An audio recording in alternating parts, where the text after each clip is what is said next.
12월 2일 목요일 뉴스송화의 온라인 큐티를 시작하겠습니다. 오늘 큐티의 본문은 요한계시록 11장 1절부터 13절까지고요. 제가 오늘 읽을 말씀은 3절부터 6절까지의 말씀입니다.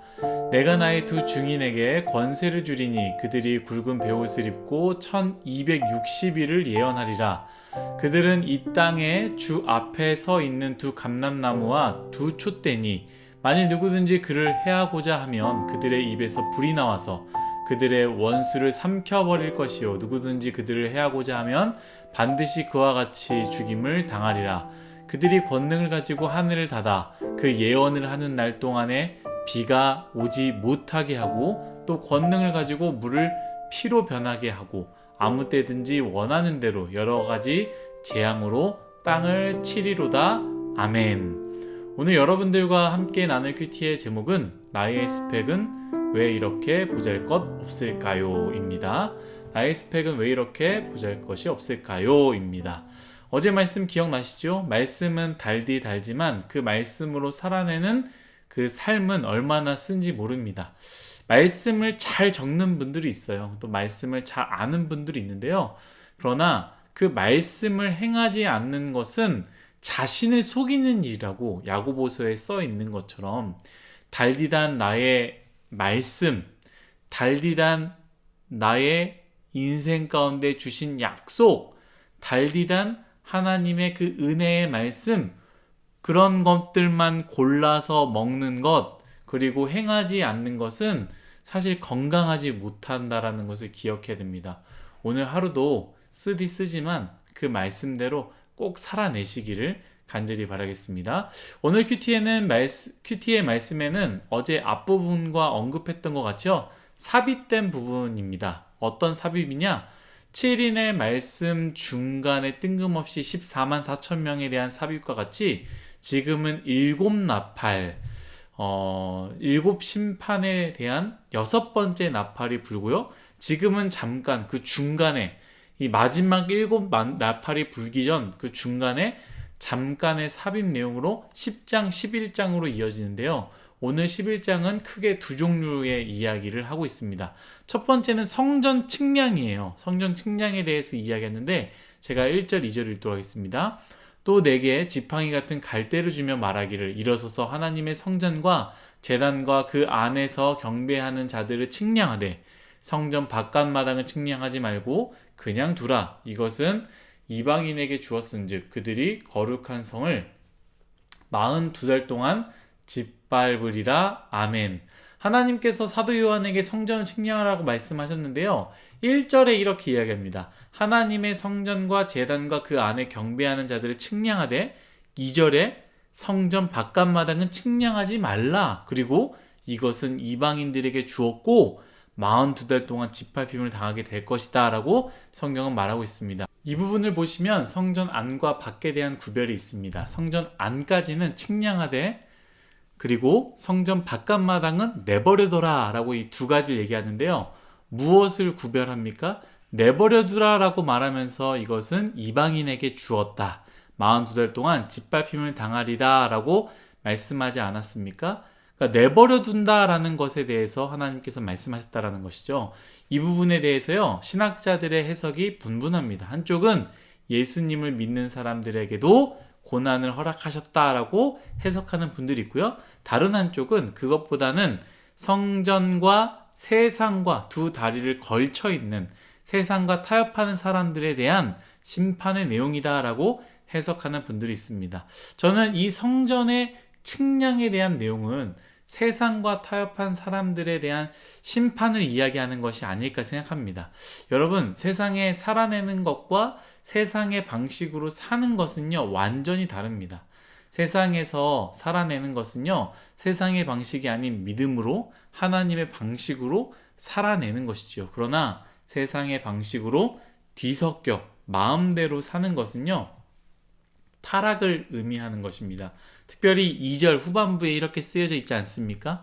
그들이 거룩한 성을 42달 동안 짓밟으리라 라고 표현되어 있는데 저는 이 말씀을 묵상할 때에 하나님께서 이방인들에게 허락하셔서 그들이 42달 동안 짓밟으리라는 이 표현 자체가 단순히 물리적 고통, 무력적인 공격이 아니라 더럽혀진 것, 깨끗함을 잃어버리고 더러워진 것, 이것이 더러운 것인지도 모르고 세상의 방식대로 기쁨과 쾌락을 살도록 내버려 둔 것, 잘 사는 것 같은데, 평안한 것 같은데, 풍족하게 사는 것처럼 느끼는데 하나님의 입장에서는요, 짓밟히고 더러워진 것처럼 보였다라고 표현하는 것은 아닌가.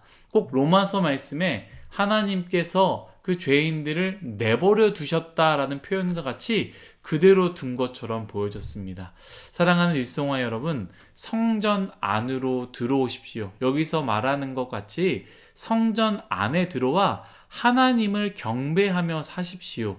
단순히 교회에 와서 교회에 봉사만 해라라는 것이 아니라 성전 중심의 삶, 이 다니엘이 바벨론에 끌려갔지만 늘 성전을 향해 창문을 열고 기도의 시간들을 지켰던 것 같이 우리가 세상 속에 살아가고 있지만 성전 중심으로 하나님을 향한 마음의 창문을 활짝 열고 그것을 바라보며 하나님의 뜻대로 살아가는 것, 그것이 바로 세상에서 믿음으로 살아가는 방법이다라는 것이죠. 첫 번째, 성전에 대한 측량이 제대로 믿지 않는 곧 세상과 타협한 사람들을 구분하여 더럽혀지게 둔 사람들의 이야기를 했다면, 두 번째, 두 증인에 대한 이야기는 무엇입니까? 제대로 믿는 사람들의 이야기 아니겠습니까? 이 첫 번째의 성전에 대한 이야기, 제대로 믿지 않는 사람들의 이야기에 대해서 날짜가 나오는데요. 42달 동안 짓밟히리라 라고 이야기합니다. 그 시간을 이야기하죠. 42달은 언제입니까? 3년 6개월을 표현합니다. 반대로 이 두 번째, 제대로 믿는 사람들에 대한 이야기를 하는데 어느까지 예언하라 라고 나오는데 그것도 1260일이라고 이야기 나오는데 이것 또한 3년 6개월을 이야기합니다. 그러니까 서로 상반되어서 나온 이야기다라는 것이죠. 한쪽은 3년 6개월 동안 믿음을 지키지 않는 사람들에 대해서 3년 6개월 동안 믿음을 지키는 사람들의 예언하는 이야기로서 또 이야기를 표현한다라고 볼 수 있을 것 같습니다. 이 두 번째 스토리의 두 증인은요, 두 증인이 그 이름과 같이 예수 그리스도의 이름을 증인으로 살아내는 사람들이겠지요. 또한 여기서는 촛대라고 표현하는데 요한계시록 앞부분을 보면 촛대를 무엇이라 표현합니까? 교회로 표현하죠. 그러니까 교회라고 생각하며 현실 교회에서 로마에게 핍박을 받으며 끝까지 믿음을 지켜내는 사람들을 바로 두 증인으로 표현한 것 아닐까 싶습니다. 이 두 번째 나오는 두 증인의 모습은요, 예수 그리스도의 모습과 일치합니다. 동일합니다. 이 두 증인을 한 문장으로 요약하자면 무슨 내용이냐? 고난을 받고 죽임을 당한 뒤에 다시 부활을 하였다라는 것이죠. 진짜 믿음을 지키는 사람들은 어떠한 모습이냐?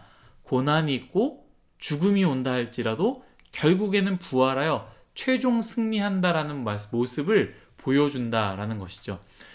제가 늘 요한계시록을 어떻게 읽어야 되느냐라는 질문에 대해서 이렇게 대답하지 않습니까? 믿음을 지키는 그리스도인들에게 위로를 주는 책.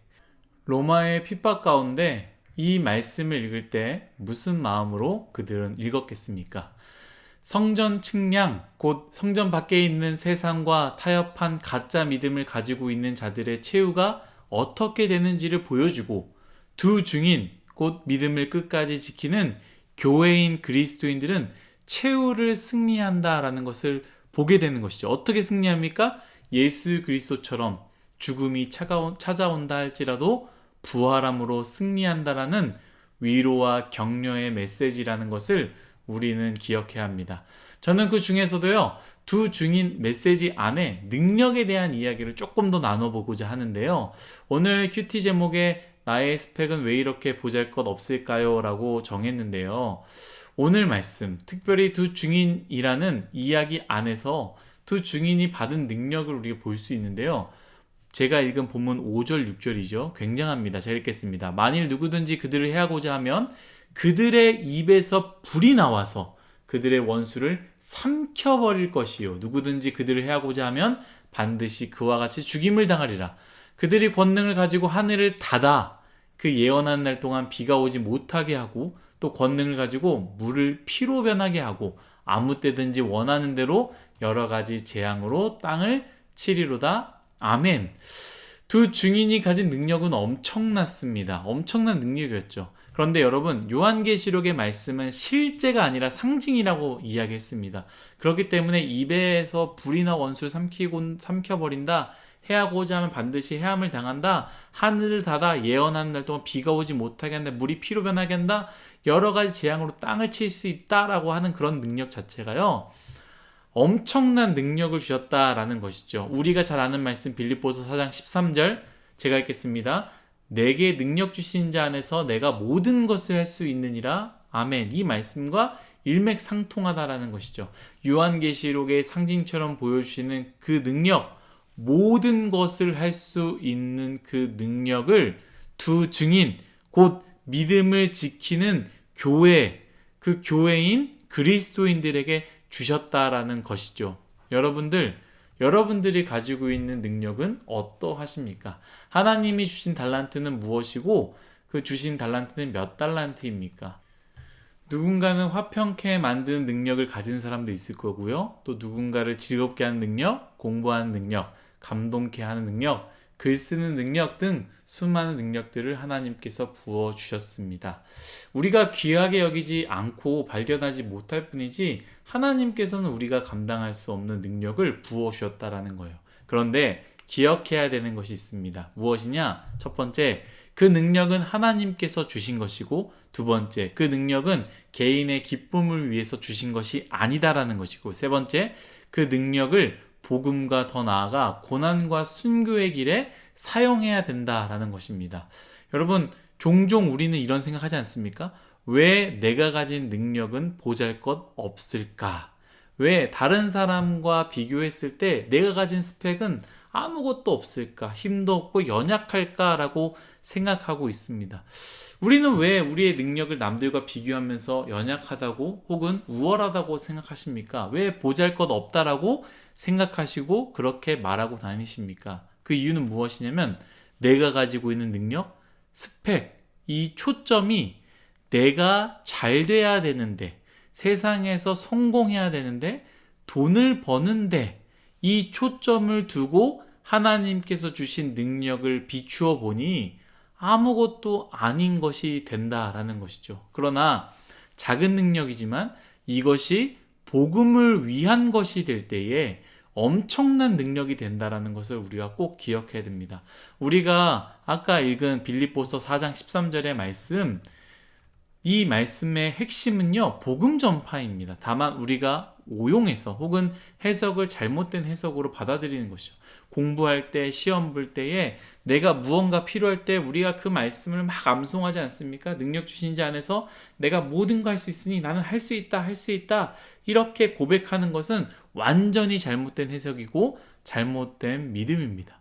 빌립보서에서 말하고자 하는 그 주님 능력 주시는 자 안에서 모든 것을 할 수 있다라는 그 능력은 복음 전파라는 거예요.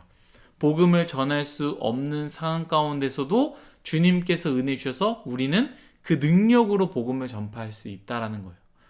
복음 전파이고 그때에 우리가 무엇이든지 할 수 있다라는 것이 바로 그 말씀이라는 것이죠. 사랑하는 일송아이 여러분, 하나님이 주신 스펙, 그 능력 어디에 사용하고 계시고 있습니까?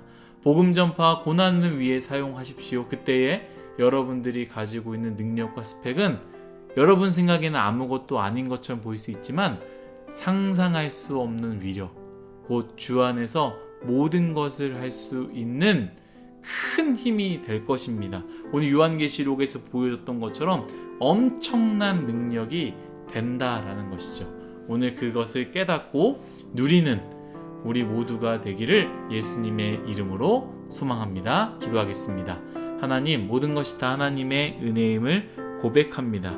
주님, 하나님께서 우리에게 주신 그 능력, 성공하는 데, 돈 버는 데에 비춰보면 정말 보잘것없는 능력처럼 보이고 달란트처럼 보입니다. 주님, 하나님께서 우리에게 주신 그 능력은 그것을 위해서 주신 것이 아니라 복음 전파를 위해서, 예수 믿는 것 때문에, 고난받는 것 때문에 우리에게 주셨음을 우리가 기억하며 복음 전파에 그 작은 능력도 어마어마하게 쓰여질 수 있다라는 오늘 말씀을 붙잡고 그 복음 전파에, 고난에 사용할 수 있는 우리 모두가 되게 하여 주옵소서. 감사하며 예수님의 이름으로 기도드렸습니다. 아멘.